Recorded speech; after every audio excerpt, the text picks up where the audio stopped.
अस्सलाम वालेकुम जी, मैं हूँ अलवीना आगा। आज मैं एक अहम मौजू के ऊपर गुफ्तगू करूँगी। जिस तरह हम जानते हैं कि वज़ीर आज़म इमरान खान साहब सुप्रीम कोर्ट में पेश हुए और सुप्रीम कोर्ट में वो कोर्ट रूम नंबर 1 यानी कि अदालत में कमरा नंबर 1 में वो पेश हुए। उनके साथ अटॉर्नी जनरल पाकिस्तान भी मौजूद थे। खालिद जावेद खान साहब वहाँ पर मौजूद थे इस पूरी प्रोसीडिंग्स में।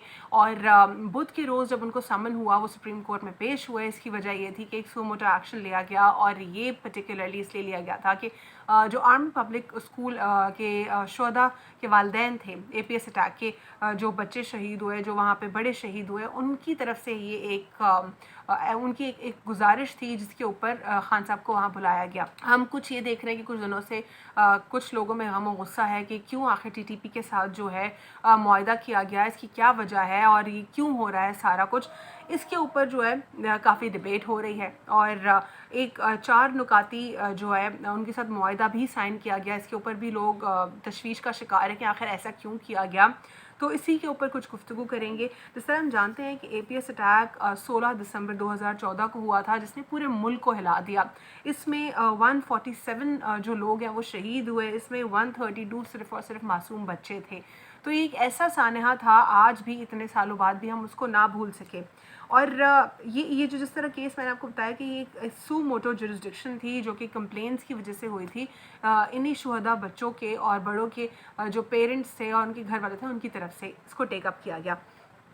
अब इसमें इस पूरे सिनेरियो में इमरान खान साहब का ये कहना था, वो पेश हुए कि no one is above the law और कानून सबके लिए सेम है और सबके लिए बिल्कुल एक ही जैसा कानून है। तो इसीलिए वो भी वहाँ पर पेश हुए और उन्होंने कहा कि वो घबराएंगे नहीं APS के हवाले से जो भी प्रोसीडिंग्स होंगी। हम ये भी जानते हैं कि इसके ऊपर कुछ लोगों को आइडेंटिफाई किया गया था, कल्प्रिट करार दिया गया था। अफ़गानिस्तान से भी और पाकिस्तान से भी कुछ लोगों को आइडेंटिफाई किया इसके ऊपर और इसीलिए जो है TTP को एक बैंड आउटफिट भी डिक्लेयर किया गया। लेकिन हाल ही में उनके साथ एक मुआहदा होना, क्या वजह है उसकी, क्या मुआहदे में क्या 4 नुकात थे, ये भी अहम कंसर्न है जिसके ऊपर लोग बहुत ज़्यादा गम और गुस्से का शिकार है। लेकिन अगर वो 4 नुक्ते हम देखें उसमें जो अहम बात है वो ये है कि उसमें ये था कि जो TTP और गवर्नमेंट ऑफ पाकिस्तान है वो दोनों जो है पीसफुली इश्यूज़ को रिजॉल्व करने की कोशिश करेंगे, नंबर 1। नंबर 2 उसमें ये मेंशन था कि 9 नवंबर से 9 दिसंबर तक यानी 1 माह के लिए जो फायरिंग है उसको रोक दिया जाएगा, जो वॉर की सिचुएशन है उसको रोक दिया जाएगा। तो ये भी बहुत बड़ा सवाल है लोगों के लिए कि 1 माह के लिए जो कन्फ्लिक्ट है क्या वो सिर्फ 1 माह के लिए रिजॉल्व हुआ है। लेकिन साथ उसमें पॉइंट ये भी मेंशन है कि इसको जो है इस मुआहदे को आगे तौसी की तरफ यानी कि आगे इसको मज़ीद फर्दर बढ़ाया भी जा सकता है और इसमें दोनों फ़रीक़ैन की जो राय है वो शामिल होगी। इसके साथ साथ इसमें ये भी शामिल था कि दोनों फ़रीक़ैन अब तक एक पेज पर हैं और ये 1 माह की जो फ़ायर बंदी है इसके ऊपर दोनों अग्री करते हैं। साथ ही साथ इसमें चौथा पॉइंट बहुत एक अहम पॉइंट मेंशन था, वो ये था कि अफ़गानिस्तान गवर्नमेंट और जो पाकिस्तान गवर्नमेंट है उन दोनों के दरमियान TTP जो है एक एज अ ब्रिज अपना किरदार अदा करेगा। अब ये इनका जो फोर्थ पॉइंट है वो ये था। अब इसमें ये तशवीश भी है कि अगर इट्सेल्फ TTP के साथ इश्यूज़ हैं तो TTP एज अ मीडिएटर या एज अ ब्रिज कैसे जो अपना किरदार अदा कर सकता है between Pakistan and Afghan government. इसके अलावा हम ये भी जानते हैं कि TTP ने माजी में अपने आप को जो है एक अफ़गानिस्तान के साथ उनकी एक ब्रांच डिक्लेयर किया कि जो अफ़गान तालिबान हैं उन्हीं के साथ जो इनकी एसोसिएशन है और ये पाकिस्तान में क्योंकि पार्टी पॉलिटिकल पार्टी फॉर्म हुई पाकिस्तान में जो है इन्होंने अपनी एक रिलीजियस जो है एक पूरा सेक्शन जो है वहाँ पे उन्होंने अपना कवर करने की कोशिश की, वोटर्स वहाँ पे उन्होंने लेने की कोशिश की और लेकिन साथ ही साथ TTP की कुछ अच्छी रिकग्निशन पाकिस्तान में नहीं हो सकी, ख़ास तौर पे APS अटैक की वजह से काफ़ी ज़्यादा उनको तनकीद का निशाना करना पड़ा।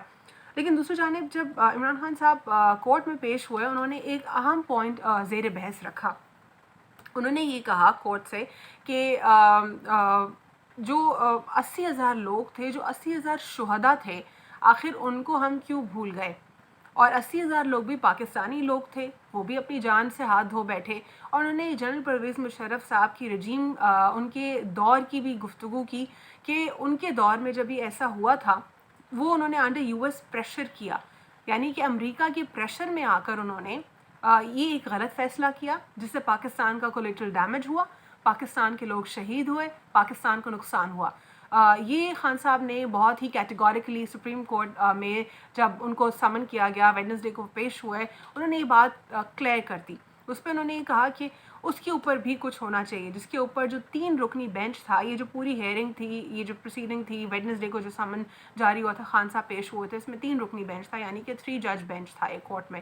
تو وہاں پہ ان کی طرف سے اسٹیٹمنٹ آیا کہ ہم پاسٹ میں نہیں جانا چاہتے، یعنی وہ جو جنرل پرویز مشرف صاحب جب پریزیڈنٹ تھے، ان کی رجیم کی جب بات ہوئی تو وہ کہتے ہیں ہم پاسٹ میں نہیں جانا چاہتے۔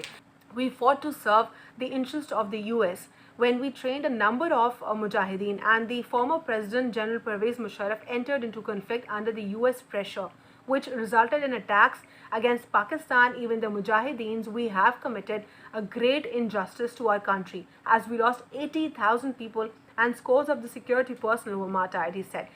Still, after the APS incident, the National Action Plan was developed, and things further improved when the National Intelligence Coordination Committee was created for intelligence gathering. This led to the decision of suicide attacks, which had become an order of the day then. After meltdown in Afghanistan, the Prime Minister said a number of terrorist groups sneaked into Pakistan, but the government had preempted a number of terrorist attempts. But he feared Pakistan might face problems unless the situation in Afghanistan settled down. ساتھ ہی ساتھ انہوں نے اس بات کو بار بار categorically clear کیا کہ اس scenario کو بھی جو ہے انڈر ریویو لانے کی سخت ضرورت ہے۔ ساتھ ہی ساتھ جو ہے عمران خان صاحب نے یہ بھی کلیئر کیا کہ وہ بالکل نہیں ہچکچائیں گے پیرنٹس کے ساتھ بات کرنے میں، اور جو شہداء تھے ان کے گھر والوں کے ساتھ انٹر کنیکٹ کرنے میں۔ پہلے بھی انہوں نے جو ہے ان کے ساتھ بات کی، ان سے ملے، اور اب بھی وہ ان کو ضرور ان سے بات کریں گے اور ہچکچائیں گے نہیں اس سے۔